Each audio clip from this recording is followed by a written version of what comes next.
আজকের এই ম্যাচে পর্তুগালকে জিততে হবে, পর্তুগালকে জিততেই হবে ডিয়েগো জটার জন্য, জিততে হবে ক্রিস্টিয়ানো রোনালদোর জন্য। আজকের এই পর্তুগাল ভার্সেস ক্রোয়েশিয়া ম্যাচটা কোনো ট্যাকটিক্যাল ফুটবল গেম না।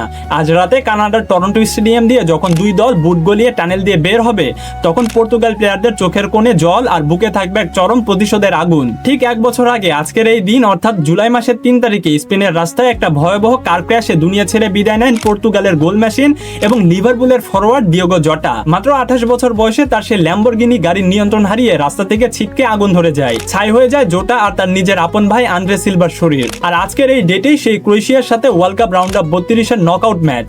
আজকের এই ম্যাচ যদি পর্তুগাল হেরে যায় তবে ক্রিস্টিয়ানো রোনালদোর শেষ 1% ওয়ার্ল্ড কাপ স্বপ্নটা হেরে যাবে। আর যদি পর্তুগাল হেরে যায় তাহলে হেরে যাবে ডিয়েগো জটার বিশ্বকাপ জেতার স্বপ্ন। সেই সাথে এটা রোনালদোর ক্যারিয়ারের লাস্ট ওয়ার্ল্ড কাপ ম্যাচ হয়ে চিরতরে বিদায়ের ঘন্টা বাজিয়ে দেবে। তাই আজকে পর্তুগালকে জিততেই হবে, জটার অপূর্ণ স্বপ্নের জন্য, রোনালদোর শেষ হাসির জন্য।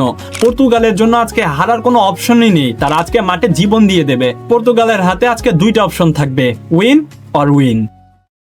এবারের বিশ্বকাপে যখন অন্যান্য দলগুলো 26 জনের চূড়ান্ত স্কোয়াড ঘোষণা করেছেন, সেখানে পর্তুগালের কোচ রবার্তো মার্তিনেজ 26+1 অর্থাৎ 27 জন স্কোয়াড ঘোষণা করেছেন। আর এখানে +1 জন হলো ডিয়েগো জটা। জটার মৃত্যুর পর টিম ম্যানেজমেন্ট তাকে আজীবনের জন্য পর্তুগাল দলের একজন মেম্বার বানিয়ে দিয়েছে। জটার জানের জান রুবেন নেভেস এখন নিজের জার্সি ছেড়ে জটার সেই স্মৃতি বিজড়িত 21 নম্বর জার্সি গায়ে জড়িয়ে খেলেন, যাতে মাঠের প্রতিটা সময় জটার অস্তিত্ব টের পাওয়া যায়। শুধু তাই নয়, এই টুর্নামেন্টে নামার আগে দেশের প্রাইম মিনিস্টার লুইস মন্টিনিগ্রো পর্তুগালের সকল টিম মেম্বার এবং ম্যানেজমেন্টদের সবাইকে রিস্টব্যান্ড বা ব্রেসলেট উপহার দিয়েছেন।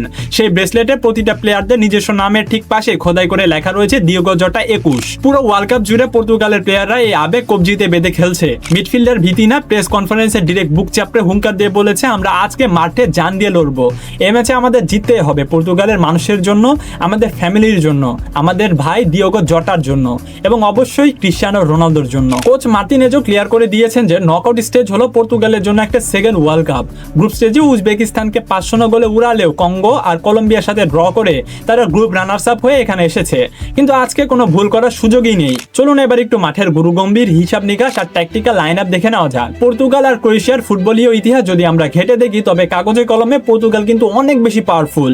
দুই দল আগের 10 বারের মুখোমুখি দেখায় পর্তুগাল জিতেছে 7 বার, যেখানে ক্রোয়েশিয়া মাত্র একবার জয়ের মুখ দেখেছে আর বাকি দুটো ম্যাচ হয়েছে ড্র। কিন্তু ভুলে যাবেন না যে এটা ওয়ার্ল্ড কাপের নকআউট স্টেজ আর প্রতিপক্ষের নাম লুকা মডরিচের ক্রোয়েশিয়া। গ্রুপ স্টেজে এই ক্রোয়েশিয়া পানামাকে এবং শেষ ম্যাচে ঘানাকে 2-1 গোলে হারিয়ে বাঘের মতো কামড় দিয়ে কামব্যাক করেছে। 41 বছর বয়সী লুকা মডরিচ গত ম্যাচে ওয়ার্ল্ড কাপের হিস্ট্রিতে ওল্ডেস্ট প্লেয়ার হিসেবে অ্যাসিস্টের রেকর্ড গড়েছেন। দালিচের এই ক্রোয়েশিয়া টিম ম্যাচে এক্সট্রা টাইমে নিয়ে পেনাল্টি শুটআউটে কামড় দিতে ওস্তাদ।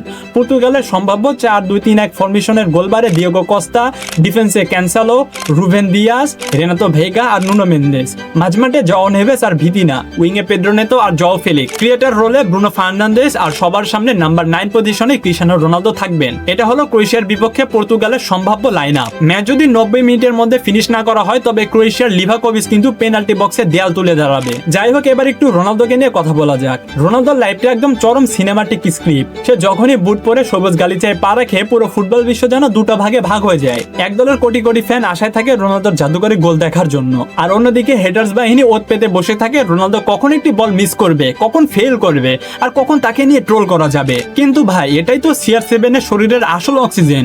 দুনিয়া যত বেশি তাকে নিয়ে নেগেটিভিটি ছড়ায়, সে তত বেশি হিংস্র হয়ে গোলবক্স ঝাঁপিয়ে পড়ে। কিন্তু রোনালদো অলরেডি উজবেকিস্তানের বিরুদ্ধে জোড়া গোল করে দুনিয়ার প্রথম প্লেয়ার হিসেবে 6টা আলাদা ওয়ার্ল্ড কাপে গোল করার ইম্পসিবল হিস্ট্রি বানিয়েছে। সেটা নিয়ে এরা আর কখনো কথা বলছে না। তারা পড়ে আছে রোনালদো নকআউটে এখনো গোল দিতে পারেনি সেটার উপরে। আজকে রোনালদোর পায়ে শুধু নিজের ক্যারিয়ার না, জোটার সে অপূর্ণ ওয়ার্ল্ড কাপের স্বপ্নটা জড়িয়ে আছে। বাকিটা তো মাঠের পারফরমেন্সে প্রমাণ হয়ে যাবে।